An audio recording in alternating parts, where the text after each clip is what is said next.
কামিয়াব হতে পারবে না। এই ধৈর্য আবার তিন প্রকার। ইবাদতের বেলায় ধৈর্য, মুসিবতের বেলায় ধৈর্য, গুনাহের বেলায় ধৈর্য। আপনার যদি ধৈর্য না থাকে, এই প্যান্ডেলে মোনাজাত পর্যন্ত থাকা আপনার জন্য সম্ভব হবে না। যাদের ধৈর্য আছে তারাই থাকবেন। ধৈর্য যদি থাকে সে বয়ান শুনতে পারে, ধৈর্য না থাকলে পারে না। ইবাদতের বেলায় ধৈর্য, মুসিবতের বেলায় ধৈর্য, গুনাহের বেলায় ধৈর্য। এই ধৈর্য বড় দামি এক সম্পদ। স্বামী আর স্ত্রী বড় ভালোবাসার জিন্দেগি পরিচালনা করতেছে। একদিন স্ত্রী স্বামীকে জিজ্ঞাসা করে, ও স্বামী, তুমি আমাকে কেমন মোহাব্বত করো, ভালোবাসো? বলে সীমাহীন। বলে কেমন? কয় তুমি আমার জীবন, আমি তোমার জন্য যা চাও তাই দিব। খেয়াল করতেছেন?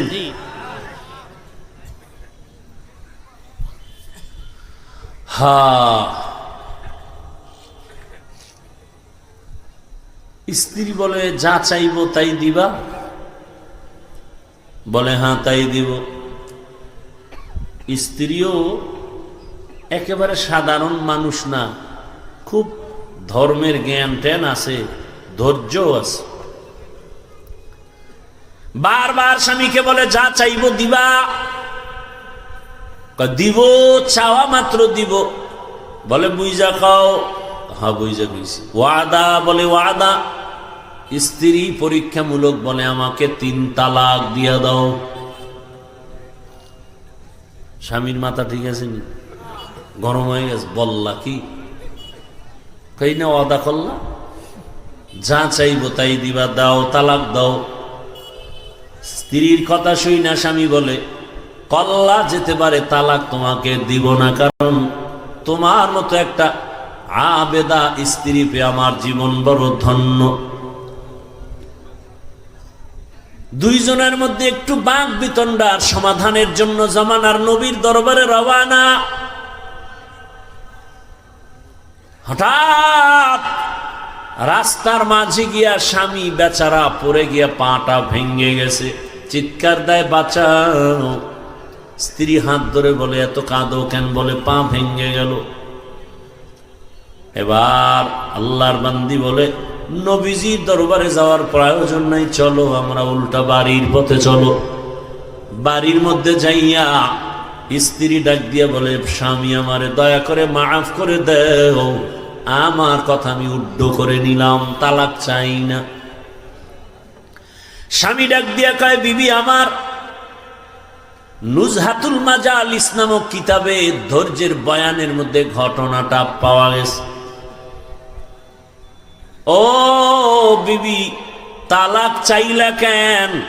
আবার তুমি তালাক ফিরাইয়া নিলা কেন? তোমার কথা। বলে শোনো স্বামী, তুমি রসুলের হাদিস কি শুনো নাই? রহমতের নবী বলছেন আল্লাহ যাকে বেশি ভালোবাসবেন মুসিবত দিয়া পরীক্ষা নিবেন। আমি তোমার ঘরে যত বছর সংসার করেছি একটা মুসিবত তোমার ঘরের মধ্যে আমি দেখি নাই। কোনোদিন তুমি মুসিবতে পড়ে আহ শব্দ বলো নাই। আমি বুঝলাম যেখানে মুসিবত নাই সেখানে রহমত নাই, যেখানে রহমত নাই সেখানে আমিও থাকতে চাই না, তালাক চেস। হঠাৎ রাস্তার মাঝে গিয়ে তুমি পড়ে গেছো, তোমার পা ভেঙ্গে তুমি চোখের পানি ছেড়ে কান্না করেছ। মুসিবত, আমি বুঝতে পেরেছি রহমত নাজিল হয়েছে।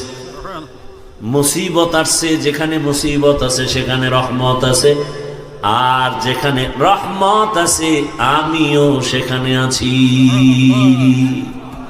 या इलाही मुझसे मुझको दूर कर, ताकि देखो मुझ में तुझको एक नजर।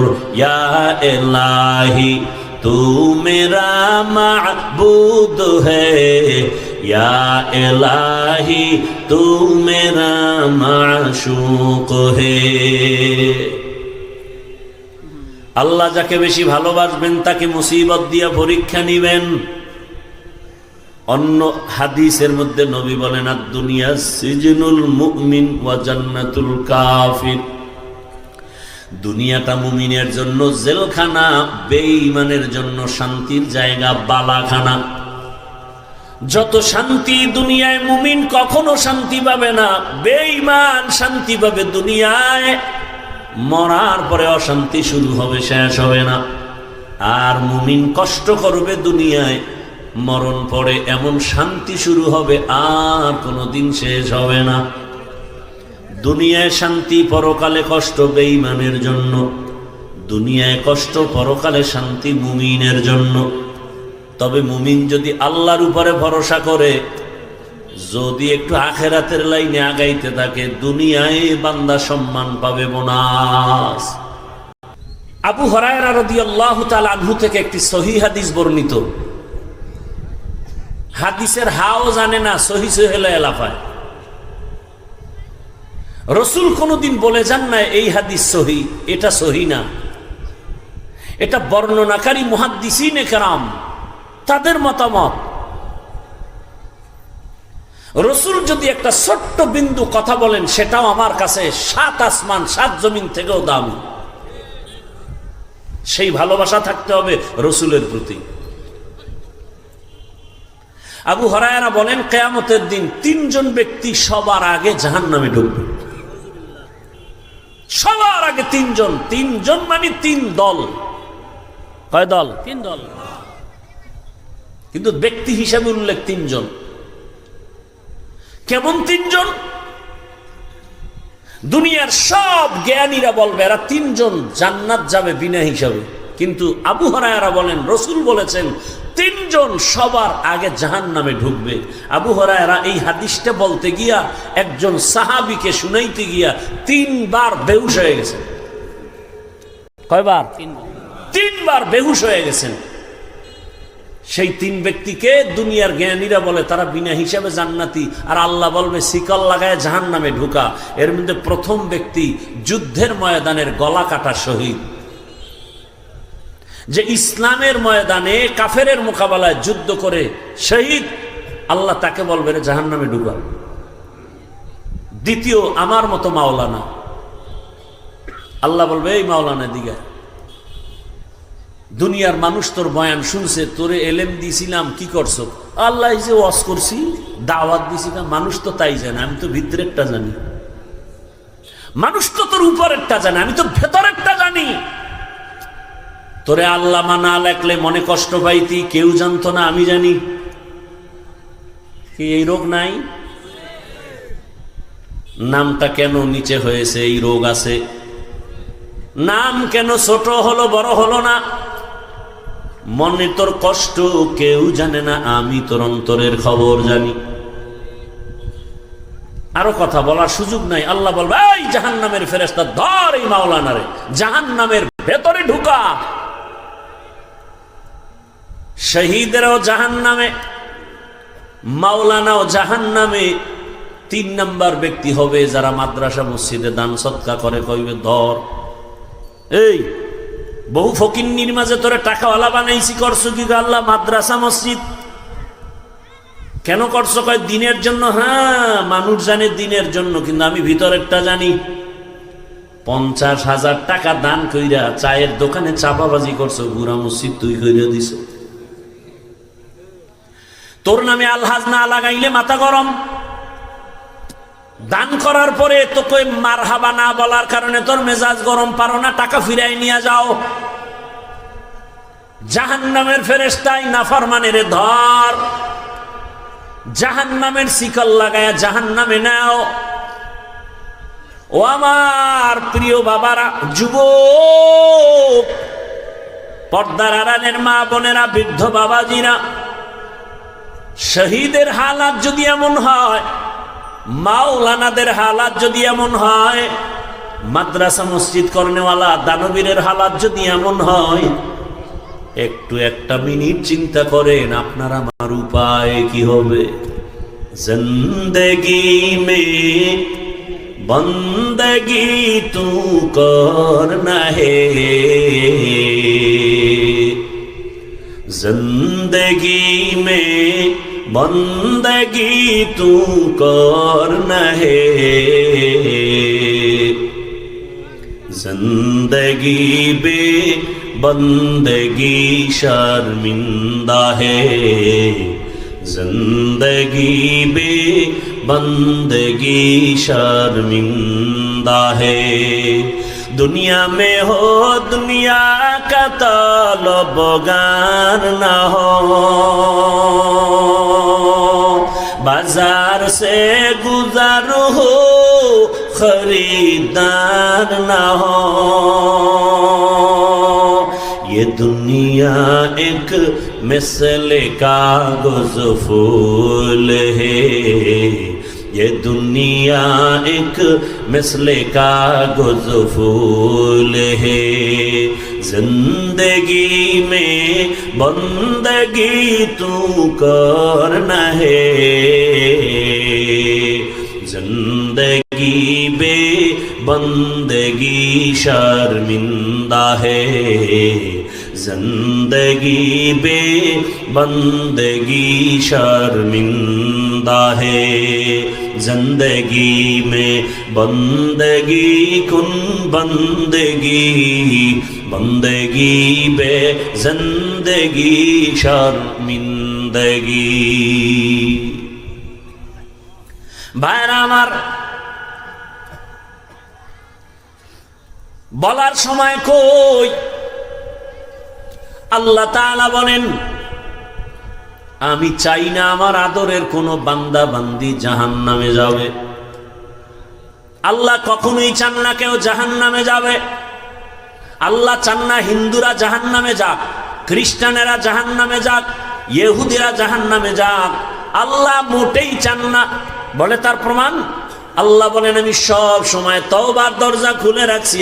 আয় কুল ইয়া ইবাদিয়াল্লাযীনা আসরাফু আলা আনফুসিহিম লা তাকনাতু মির রাহমাতিল্লাহ ইন্নাল্লাহা ইয়াগফিরুয যুনুবা জামিআ ইন্নাহু হুয়াল গফুরুর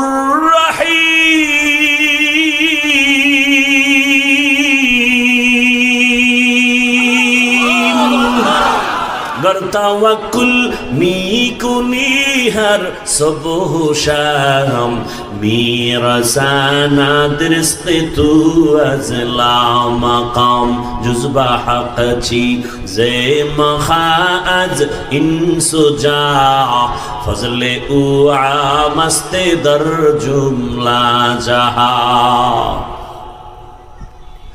আল্লাহ বলেন, ও আমার প্রিয় বান্দা বান্দিরা, আয় আমার দরজা খোলা। কি পরিমাণ গুনাহ করেছো? বান্দা বলে 40 বছরের গুনাহ তো বিশাল, হিমালয় পাহাড়ও ছাড়াইয়া গেছে আমার গুনার এত বড় স্তূপ। আল্লাহ কয়, তুই যদি আসমান বরাবর গুনাহ করে ফেলো, বিশাল বড় লবণের পাহাড়। কিসের পাহাড়? লবণের বিশাল বিশাল বড় পাহাড়।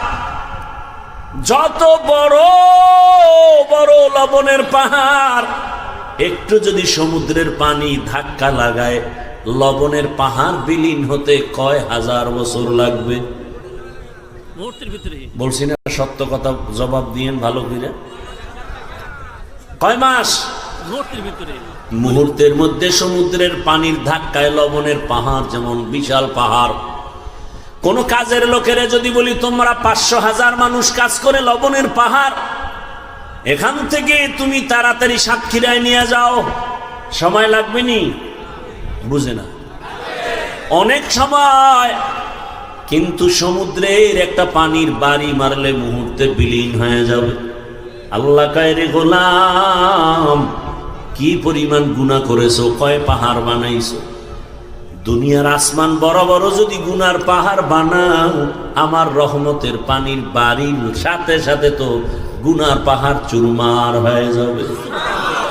আতিনা ফি দারে দুনিয়া না হাসান আতিনা ফি দারে উকবা না হাসান ইয়া গিয়াসাল মুস্তাগীসিন ইহদিনা লাফতিখারা বিল উলুমে ওয়াল গিনা হর গরিদে নেক তু তৈয়ার है जो न मांगे उससे तू बेजार है। আল্লাহ তাআলা বারবার ডাকেন আসো, তওবার দরজা খুলে দিলাম আসো। এজন্যই তো আল্লাহ পাক আয়াতে বলেন ও মুমিন সাহায্য প্রার্থনা করো। আল্লাহ পাক মুমিনকে বলছেন, কোন বেঈমানকে বলেন না কেন? এর সংক্ষিপ্ত জবাব হলো জান্নাত শুধু মুমিন পাবে, কোনো বেঈমান কখনো জান্নাত পাবে না। জান্নাত কারা পাবে? মুমিন, কোনো বেঈমান পাবে না। কিন্তু একটু আগেই কিন্তু আমি বলছি আল্লাহ চান না কোনো বান্দা বান্দি জাহান্নামে যাবে। এই হলো এক কথা। আর এক কথা কি, জমিনে যত মানুষ আসছে নাই আসবে সবার নামে জান্নাতে আলাদা আলাদা বাড়ি নাম লেখা বরাদ্দ করা। নমরুদ নামে একটা জান্নাত আছে, জান্নাতে ঘর আছে আলাদা। ফেরাউনের নামে জান্নাতে ঘর আলাদা। বেশ্যা তাসনিমার নামেও জান্নাতে ঘর আলাদা। এক কথায় দুনিয়ার সব মানুষের নামে নামে নামে নামে জান্নাতে ঘর। কিন্তু কোনো বেঈমান জান্নাত পাবে না, এ কথাও সত্য। আল্লাহ কাউকে জান্নাত জাহান্নামে দিতে চান না, তাও সত্য। তাহলে বেঈমানরা না পাইল ওদের জান্নাত বানানো যে নির্ধারিত করা আছে, জান্নাত কি হবে? ফেরাউনের জান্নাত কোথায় যাবে? নমরুদের জান্নাত। আল্লাহ বলেন যারা আমার মুমিন, আমার ইবাদত যথার্থ করবে, আমি আল্লাহর নামের জান্নাত তো দিবই, বেঈমানের বানানো জান্নাত আমি আমার আদরের মুমিনদের বোনাস দিয়ে দিব। या इलाही तू मेरा माबूद है, या इलाही तू मेरा माशूक है। ভাইরা আমার, আল্লাহ মুমিনকে বলেন সাহায্য চাও। সাহায্য চাওয়ার জন্য আল্লাহ বললেন মুমিনকে। এখন এখানে তিনটা কথা, সাহায্য কেন চাইব, কিভাবে চাইব, কার কাছে চাইব, তিনটা কথার জবাব। আল্লাহ মুমিনকে সাহায্য চাইতে বললেন কেন? বলে দুনিয়াতে কেউ কারো সাহায্য ছাড়া জমিনে চলতে পারে না। দুনিয়ার কেউ সাহায্য ছাড়া চলতে পারে না। এতগুলো মানুষ আপনারা বসে আছেন আমার বয়ান শোনার জন্য। আমি কি পরিপূর্ণ মানুষ? কয় না। এখানে আসা পর্যন্ত আমার গাড়ি লাগছে, গাড়ি টেনে আনছে আমার ড্রাইভার। গাড়ি যদি একটু নষ্ট হয় আমার আসতে ঝামেলা। আবার ড্রাইভার থাকলেও হবে না, পাম্পে গিয়া ওখান থেকে তেল নিতে হবে। পাম্পের যারা বসা আছে ওরা সব বেশিরভাগ মূর্খ, তেমন শিক্ষিত টাইটেল নিয়ে ওখানে বসে নেই। আমি যদি বলি আমি এত বড় বক্তা, তোর মতো মূর্খের থেকে তেল নিব না, কয় তাই তুই মর। কারণ আমাগো গরিবের কাছে আসবি না, তোর গাড়ির মধ্যে জীবনে তেল যাবে না। আল্লাহ কোন মানুষকে স্বয়ং সম্পূর্ণ বানান নাই। আল্লাহ সাহায্য চাইতে বললেন কেন? আল্লাহ তার এক জবাব দিয়া কোরআনে বলেন ওয়া খুলিকাল ইনসানু যায়ীফা। আমি মানুষকে বড় দুর্বল করে বানাইছি, মানুষের মতো দুর্বল কোন প্রাণী বানাই নেই। মানুষ এত দুর্বল, পিপিলিকার কাছেও দুর্বল। আল্লাহর বানানো ক্ষুদ্র পিপিলিকার কাছে আমরা দুর্বল, একটা মশার কাছেও আমরা দুর্বল, মানুষের বানানো জিনিসের কাছেও মানুষ দুর্বল। 2 টাকা দামের একটা বেলেট বানাইছে মানুষ, ওই বেলেটের কাছেও সব মানুষ দুর্বল।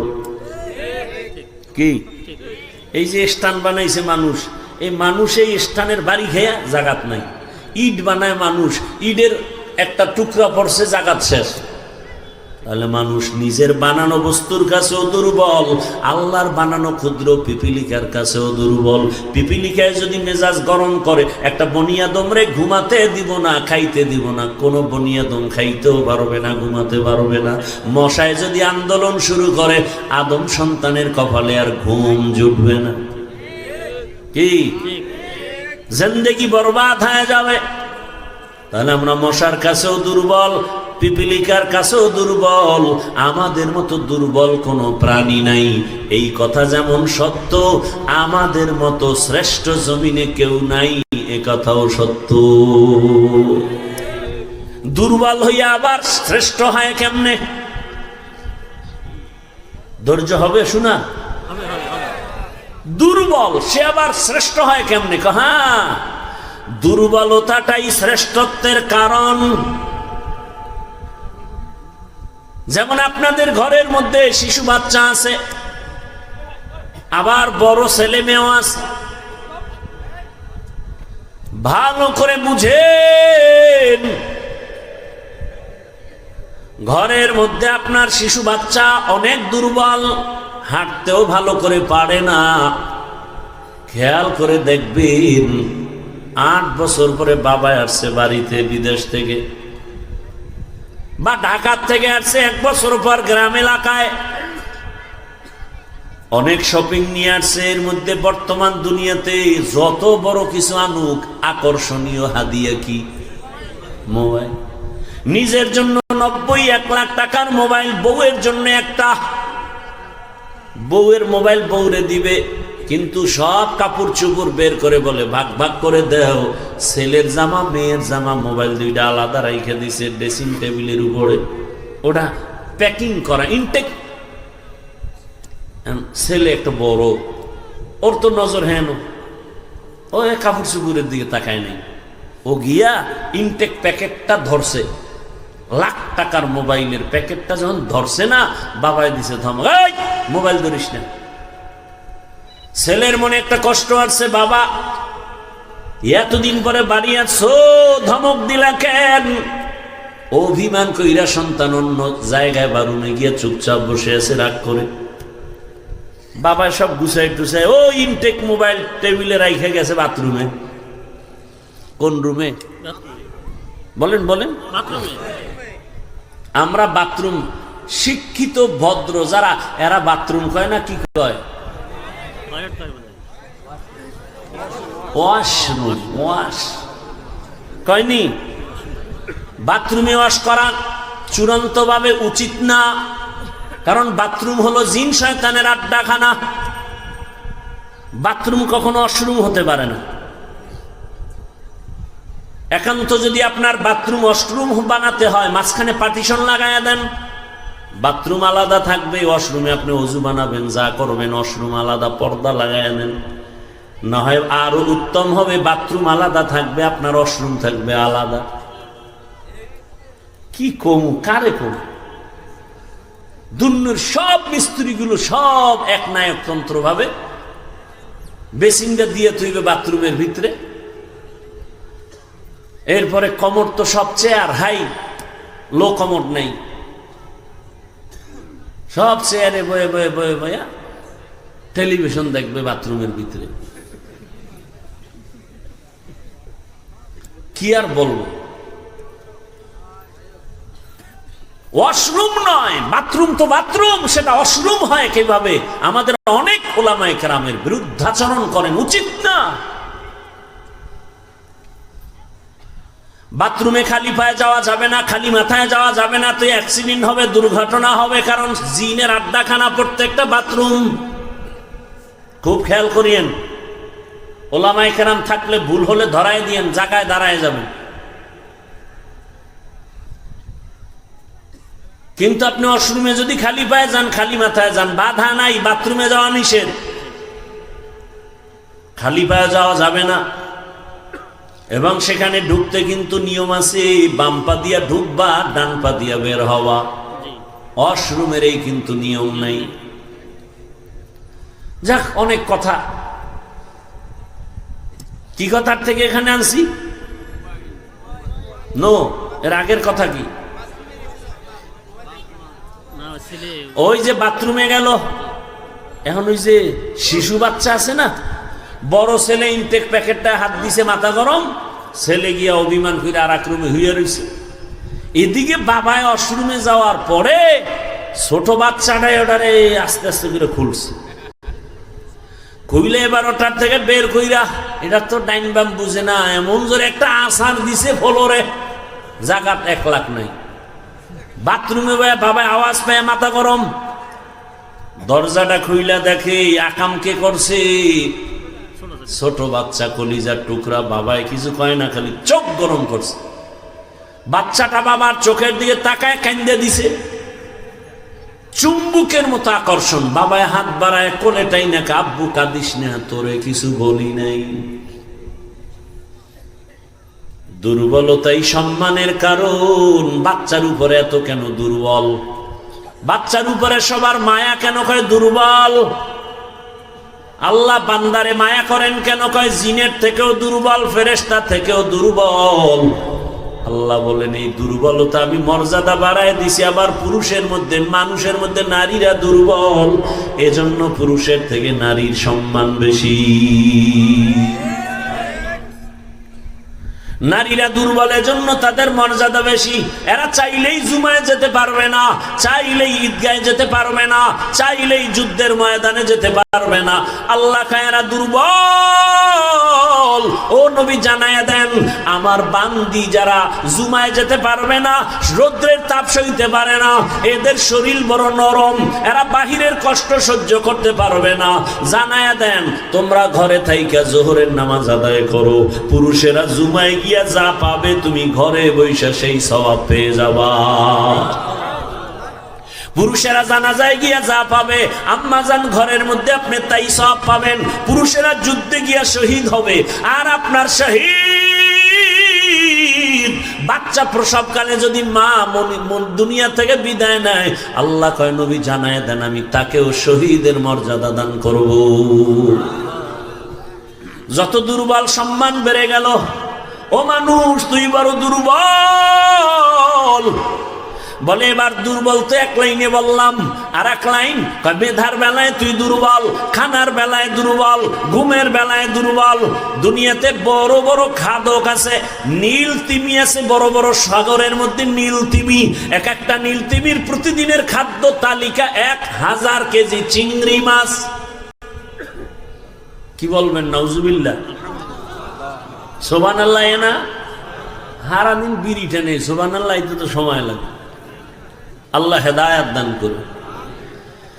পৃথিবীতে একটা পাহাড় আছে কোহে কাফ, ওই পাহাড়ে একটা প্রাণী বসবাস করত, নাম হলো সিমর্গ। এই প্রাণীটার প্রতিদিনের খাদ্য তালিকা 40টা মোটা তাজা হাতি।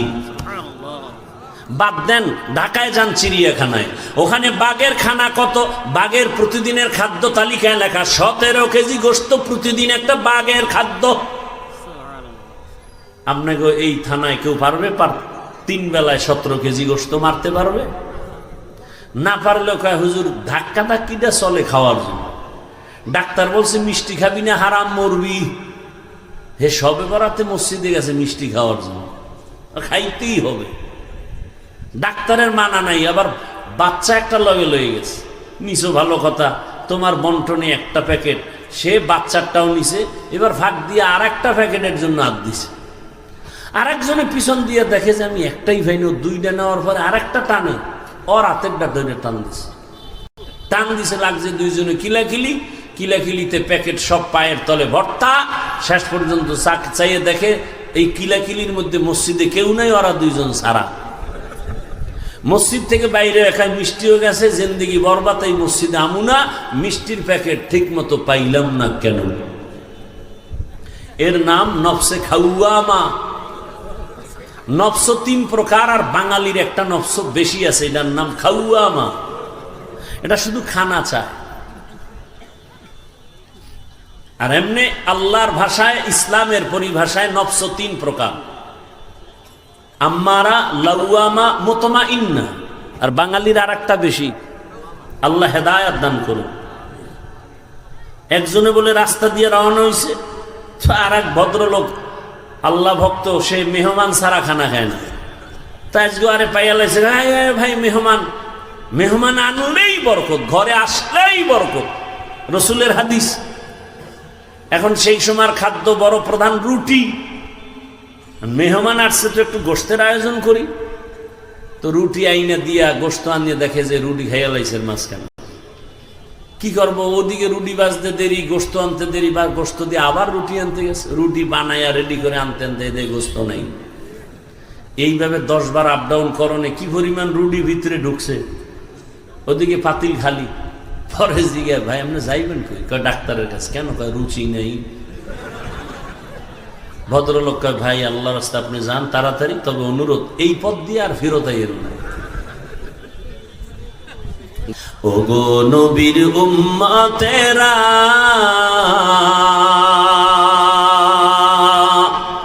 হয়ে আজি দিশাহারা, কোরআন হাদিসের চলো যখন যাহা চায় মনে, নবী বিনে কে তারাবে পুলসিরাত মিজানে, নবী বিনে কে তারাবে পুলসিরাত মিজানে। উম্মতের কান্ডারি নবী,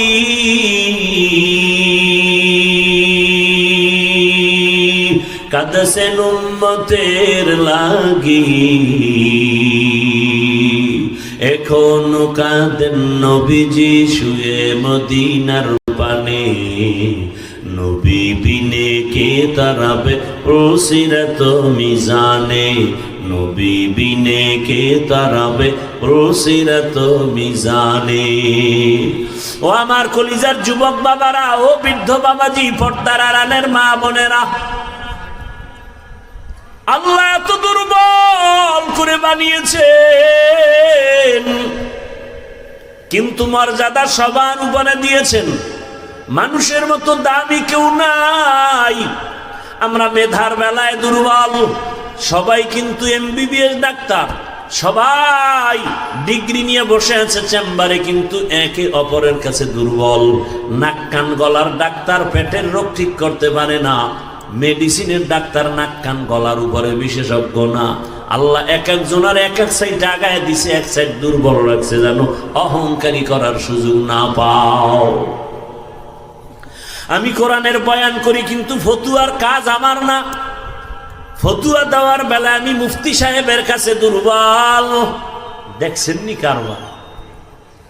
দুনিয়ার সব একে অপরের কাছে দুর্বল। আল্লাহ এত দুর্বলতা দিয়ে বানাইলেন, এদিকে দুনিয়ার জমিনে যে আমি জান্নাতের পথে আগাবো, দুনিয়ার জমিনটাও বড় ভেজালওয়ালা, দুর্বল। চতুর্দিকে গুনাহ গুনাহ আগাইতে পারি না। আবার আমার পেছনে 3 দল শয়তান আমারে আটকানোর চেষ্টা করে, মানুষ শয়তান, জিন শয়তান, নফস শয়তান। এত কিছুর মধ্যে আমি কিভাবে আগাবো? সাহায্য না নিলে চলবে না, সাহায্য ছাড়া চলবে না। এখন ফাইনাল হয়ে গেল, সাহায্য লাগবেই। এ কথা আমরা ফাইনাল, ঠিক নাকি? আপনি পারবেন সাহায্য ছাড়া? আপনার টাকা আছে কোটি কোটি, কিন্তু মাছওয়ালার কাছে টাকা না দিলে ঘরে মাছ আসবে না। এই জমিনে গরিবরা যদি গোশত না কাটতো, বড় লোকের কপালে কোনোদিন গোশতের খানা পেটে যাইত না। নদীর মধ্যে গরিবেরা গিয়া কি পরিমাণ কষ্ট করে মাছ ধরে, ওই গরিব যদি আমাকে মাছ এনে না দিত, তো আমার কপালে মাছ আসতো না। আল্লাহ তাআলা দুর্বল বানায় রাখছেন। এবার সাহায্য চাবো, এটাই ফাইনাল। তবে কার কাছে সাহায্য চাবো বুঝেননি? কার কাছে চাবো? সবাই বলবে আল্লাহর কাছে। এর মিথ্যা কথা বলেন বসে বসে। আল্লাহর কাছে সাহায্য চাইতেই হবে যদি আপনার 100 বিশ্বাস আর বাস্তবায়ন করতেন। এ জমিনে কোনো এনজিও সুদখোর কোনো কারবারি থাকতো না। 30-40 বছর আগে জমিন থেকে সব এনজিও দূর হতো, সুদের কারবার চলতো না। বরং এমন জমানায় আমরা আসছি, যতই বয়ান করি ঘরে ঘরে সুদ, সুদ না হইলে তার চায়ের দোকানও চলে না। এলাকার কোন গরিব বড় লোকের কাছে গিয়ে খায়, জনাব আমারে 5000 টাকা ধার দেন, সামনে ঈদ আসছে, বাচ্চাদের কাপড় কিনবো। বড় লোক কয় নাই নাই নাই নাই নাই, কানে কানে গিয়া কয় সুদে দিবেননি, কয় 1 লাখের বেশি লাগলেও দিব। আছে না নাই? 5,000 টাকা ধার দেয় না, সুদের টাকা লাগাইতে হাজারো লাখো টাকা দিতে চায়। কোন জমানে আছি, বাঁচতে চাইলেও পারি না। এবার ভালো করে বুঝেন, বিবেক দিয়ে একটু সমাধান করেন। সাহায্য চাওয়ার জন্য এমন একজনকে নির্বাচন করবেন যার কাছে 3টা দুর্বলতা নাই। তার কাছে চাইবেন, কসম আল্লাহ চাওয়া মাত্রই পাবেন। তবে 3 দুর্বলতা তার মধ্যে থাকলে পাবেন না, আর না থাকলে চাইলেই পাবেন। 1 নাম্বার দুর্বলতা, যার স্বার্থ নাই। 2 নাম্বার দুর্বলতা, যার পিছনে টান নাই। 3 নাম্বার দুর্বলতা, যার অভাব নাই। এবার খেয়াল করেন, এই 3টা দুর্বলতা নাই এমন কোন মানুষ আসেনি? ভালো করে খেয়াল করেন, দুনিয়াতে একজন মানুষও পাবেন না যার পেছনে টান নাই। আমি যতই আগাইতে চাই, আমার বউ কয়ে দাও, স্ত্রী কয়ে দাও, মাইয়া বলা কয়ে দাও, মায়ে কয়ে দাও, বাবায় কয়ে দাও, যত সামনে আগাতে চাই পিছনে টানে। বুঝেননি কথা? ভাইরা আমার, তাহলে দুনিয়াতে এমন একজন মানুষ নাই যার পেছনে টান নাই। 2 নাম্বার দুর্বলতা, যার কোনো অভাব নাই। দুনিয়াতে এমন একজন মানুষের ঠিকানা দেন যার অভাব নাই। একজনে কাঙ্গো পীর সাহেবদের কোনো অভাব নেই। দুনিয়াতে কে অভাবী না? যার যত টাকা তার অভাব তত বড়। রিক্সা ড্রাইভারের 100 টাকায় অভাব শেষ, লক্ষ টাকার মালিকের লাখ টাকায় অভাব শেষ হয় না। এক কথায়, দুনিয়াতে এমন একটা মানুষ নাই যার অভাব নাই। দুনিয়াতে এমন একজন মানুষ নাই যার পেছনে টান নাই। কয় দুর্বলতা গেল? 2টা। ঘুমাইতেছেন না? আর একটা আছে, যার স্বার্থ নেই। দুনিয়াতে এমন একজন লোক বের করেন যার স্বার্থ নাই। বের করতে পারবেন? আমি 2 জন পাইছিলাম, কিন্তু সন্দেহ ঢুকে গেছে। 2 জন পেয়েছিলাম। এক, আমার মা আর বাবা। এদের স্বার্থ নাই, কিন্তু সোনার বাংলায় তাকায় দেখলাম স্বার্থের আঘাতে মা বাবা সন্তানের জবাই করেছে। স্বার্থের আঘাতে সন্তান মা বাবাকে জবাই করে। এই অল্প বয়সে সোনার বাংলায় কি না দেখলাম। আপন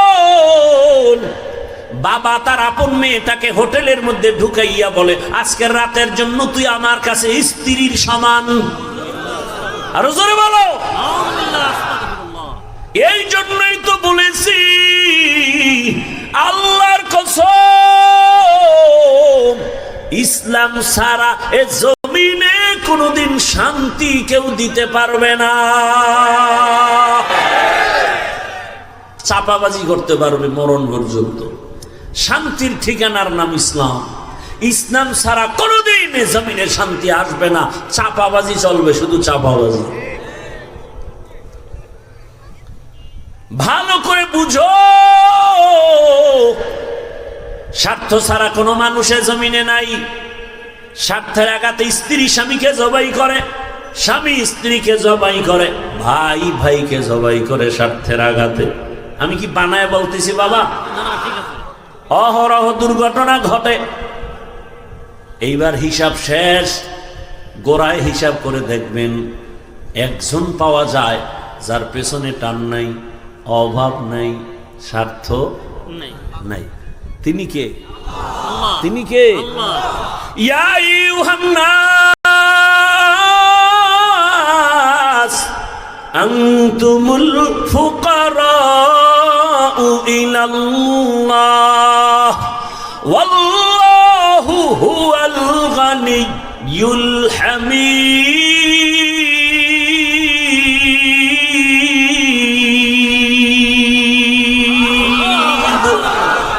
গরতাওয়াক্কুল মিকুনিহার সুবহ শারম মিরাসানাত রেসপেতু ইসলামকা।